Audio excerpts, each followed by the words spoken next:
Anyhow, back to you, Pam. Just wanted to clean that up. I just wanted to say that I very much relate to Representative Scott's experience, because I've been stopped multiple times by the police here in Chicago as a black woman, and usually the reason for stopping me was that my car was reported stolen, or a car fitting my car's description was stolen. Right. And it's been on several occasions in several different areas of the city, as well as Chicago suburbs. Wow. Does it happen more in largely white neighborhoods than in largely black neighborhoods? Yes, stopped in black neighborhoods. North side of Chicago is predominantly white. I don't know people familiar with Chicago west suburbs, Oak Park, Illinois, Forest Park, Illinois, River Forest, Illinois. So just, it just at will when they want to stop you. Yeah. So these are suburban police departments. These are not actually the Chicago PD. And these are largely white suburbs where you as an African-American woman drive through there and bang, the blue lights come on. Exactly. Yeah. And so, Tom, my concern is that with the town hall that the president is going to talk at, the problem I have, Tom, is that here in Chicago, we have a mayor, Rahm Emanuel, who covered up the videotape murder of Laquan McDonald, shot 16 times by police officers. Right. He covered that tape up in order to get reelected. Now, this is a person that President Obama supports, has supported, has not denounced, and has not demanded his resignation. That's very disconcerting for me and many other black people. And let me just say, here in Chicago, unfortunately, we had many black elected officials and all elected officials in our city council who went along with this. And it's very troubling to people like me. Tom, when we talk about a national conversation, you're absolutely correct. We are so beyond a conversation.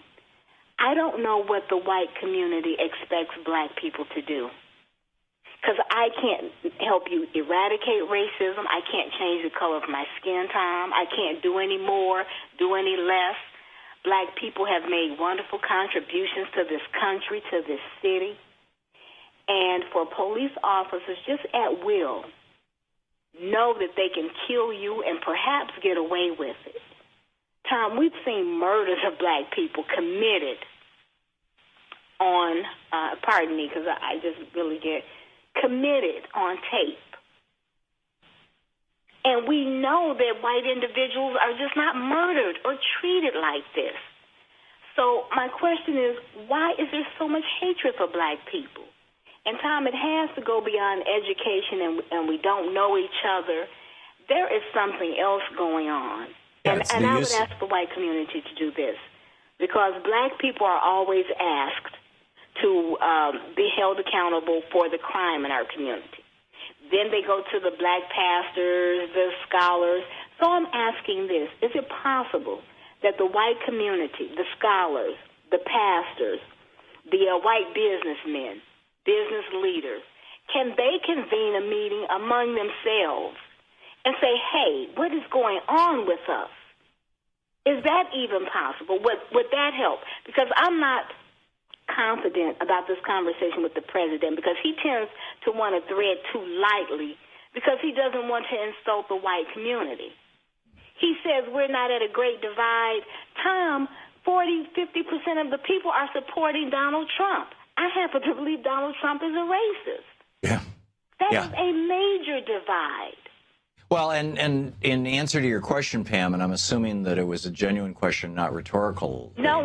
This is a genuine question. Yeah, because black people are asked to be held accountable for the crime in our community, and what are we going to do about it? Right. No, I mean your question about why are white people so why is racism? I want to answer. I think it's because you've got to it. Yeah, that is a serious question. Yeah, I think it's because you've got white politicians who will use race to shout out to white people to gain political power, and you've got now corporations and billionaires who are supportive of those efforts. And I mean, there's a variety of forms of bigotry, essentially, that are promoted. The bigotry against gay people, the misogyny against women, and open racism that I mean, Lee Atwater laid this out back in the 1980s as, this is how we're going to go about doing it. We're not going to use the N-word anymore. And we've been talking, and through the 60s and 70s, we talked about busing. That was our code word. And now our code word is going to be tax cuts and small government, because everybody knows that, as to quote Lee Atwater, everybody knows this hurts blacks worse than whites, end quote. And everybody being all the white people.